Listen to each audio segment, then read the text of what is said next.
ನಮಸ್ಕಾರ ಸ್ನೇಹಿತರೆ, ನೋಡಿ ಇವತ್ತು ಬಂದಿರೋಂಥ ಜಾಗ 1 ಎಕರೆ. ಈ ರಸ್ತೆಗಿರುವಂಥ ಜಾಗ ಬೆಂಗಳೂರಿಂದ 160 ಕಿಲೋಮೀಟ್ರ್ ಆಗುತ್ತೆ, ಮೈಸೂರಿಂದ 90 ಕಿಲೋಮೀಟ್ರ್ ಆಗುತ್ತೆ. ನೋಡಿ ಈ ರಸ್ತೆಗೆ ಇಲ್ಲಿ ಕಂಪೌಂಡ್ ಏನು ಶುರು ಹೋಗುತ್ತೋ ಬಾಕ್ಸ್ ಆಗಿ ಸ್ಕ್ವೇರ್ ಆಗಿ 1 ಎಕರೆ ಕೊಡ್ತಾರೆ. ಈ ಜಾಗದಿಂದ ವಿಲೇಜು 1 ಕಿಲೋಮೀಟ್ರ್ ನಿಯರ್ ಇದೆ. ನೋಡಿ ಇಲ್ಲಿ ಒಂದು ಬೋರು ಹಾಕಿದ್ದಾರೆ, ಆವಾಗ ನೀರಾಗಿದೆ, ಕೇಸಿಂಗ್ ಬಿಡಿಸಿದ್ದಾರೆ. ಇದು 3 ಎಕರೆ ಇರುವಂಥ ಜಾಗ. 3 ಎಕರೆಯಲ್ಲಿ 1 ಎಕರೆ ಇಲ್ಲಿಂದ ಕೊಡ್ತಾರೆ.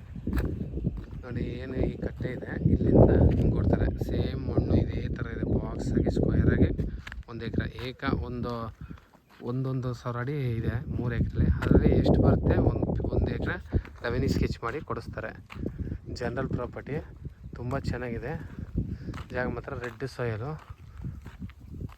ಪೀಸಲ್ಲಿ ರೆವೆನ್ಯೂ ಸ್ಕೆಚ್ ಮಾಡಿ 1 ಎಕರೆ ಕೊಡ್ತಾರೆ. ಇವರು ಎಕರೆಗೆ 37 ಲಕ್ಷ ಹೇಳ್ತವ್ರೆ. ಸ್ಲೈಟ್ಲಿ ನೆಗೋಷಿಯಬಲ್ ಇದೆ ಕೂತ್ಕೊಂಡ್ರೆ. ತಾರ್ ರೋಡಿಗೆ ಇಲ್ಲಾಂದ್ರೆ ಒಂದು 500-600 ಅಡಿ ಸಿಗುತ್ತೆ, 400ರಿಂದ 500 ಅಡಿ. ಹಿಂದೇನೂ ಅಷ್ಟೇ ಜಾಗ ಬಂದು ರೋಡ್ ಬಿಡ್ತು ಒಂದು 150-200 ಅಡಿ ಸಿಗುತ್ತೆ. ಹಿಂಗೆ 300-200 ಅಡಿ ಸಿಗ್ಬೋದು. ನೋಡಿ ಇಷ್ಟೇ, ಈ ಫೆನ್ಸಿಂದ ಆ ಫೆನ್ಸ್ ಗಂಟ ಜಾಗ ಮಾತ್ರ ತುಂಬ ಬ್ಯೂಟಿಫುಲ್ ಆಗಿದೆ. ತಾರ್ ರೋಡ್ಗೆ ಇರೋದು, ಈ ಕಡೆ ಹೋದರೆ ವಿಲೇಜು, ಆ ಕಡೆನೂ ವಿಲೇಜು.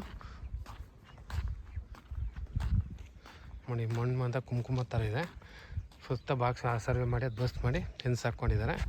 ಇವಾಗ ಎಲ್ಲಿ ಗಂಟೆ ಬರ್ತೋ ಅಲ್ಲಿ ಗಂಟ ಕಟ್ ಮಾಡಿ ಕೊಡ್ತಾರೆ.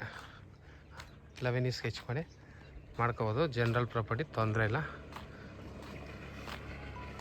ಜಾಗ ಮಾತ್ರ ಸೂಪರಾಗಿದೆ ನೋಡಿ.